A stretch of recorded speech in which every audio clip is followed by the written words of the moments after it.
ఈరోజు షరీఫ్ సార్ గారు ఇక్కడికి రావడం, ఇక్కడ యూనివర్సిటీలో ఉన్న సమస్యలన్నింటినీ తెలుసుకోవడం, అంతేకాకుండా స్టూడెంట్స్ కూడా ఏమేమి సమస్యలు ఉన్నాయో అన్నీ తెలియజేయడం జరిగింది.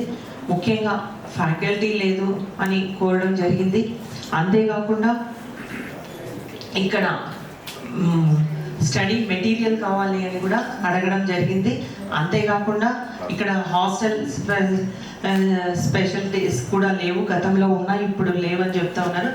ముఖ్యంగా క్యాంటీన్ లేదని చెప్పేసి, లైబ్రరీ కావాలని చెప్పి, ఎన్నో కంప్యూటర్స్ కూడా చెడిపోయాయని, ఇలా ఎన్నెన్నో అన్ని సమస్యలు చెప్పడం జరిగింది. సార్, మనకి గతంలో టీడీపీ గవర్నమెంట్ అధికారంలో ఉన్నప్పుడే 2017లో మే 7th రోజు మనకి చంద్రబాబు నాయుడు గారు ముఖ్యమంత్రిగా ఉన్నప్పుడే ఓర్వకల్లు, అది కూడా మన నియోజకవర్గమే, అక్కడ ఉర్దూ యూనివర్సిటీ కోసం 18 కోట్లు శాంక్షన్ చేయడం జరిగింది. అప్పుడు 1 కోటి రూపాయలు మాత్రమే వర్క్ జరిగింది.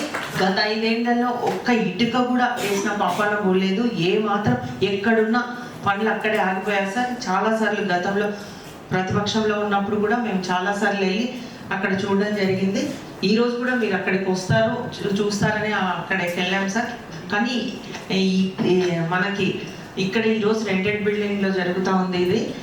అక్కడ ఈ మన పీరియడ్లో ఖచ్చితంగా యూనివర్సిటీని కంప్లీట్ చేయాల్సిన బాధ్యత మన గవర్నమెంట్ పై ఉంది.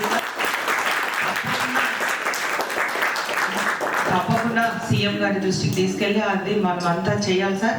మనకి మన కర్నూలులో ఎస్పెషల్లీ ఉర్దూ యూనివర్సిటీ కంపల్సరీ అవసరము, ఎందుకంటే ముస్లిమ్స్ పాపులేషన్ చాలా ఎక్కువ సార్ ఇక్కడ. కాబట్టి అందరికీ అవకాశం తప్పకుండా కల్పిస్తామని కూడా మేము కూడా ఒక రెస్పాన్సిబిలిటీ తీసుకొని తప్పకుండా అది కూడా పూర్తి చేస్తామని కూడా ఈ సందర్భంగా మీకు అందరికీ హామీ ఇస్తా ఉన్నాం. సార్ గారు వచ్చి ఇక్కడ పరిస్థితులన్నీ చూసి ఇక్కడ ఏవైతే సమస్యలు ఉన్నాయో వాటిని కూడా తీర్చడానికి మా వంతు మేము కూడా ప్రయత్నం చేస్తామని తెలియజేసి ఈ అవకాశం ఇచ్చిన మీకు అందరికీ నా హృదయపూర్వక ధన్యవాదాలు.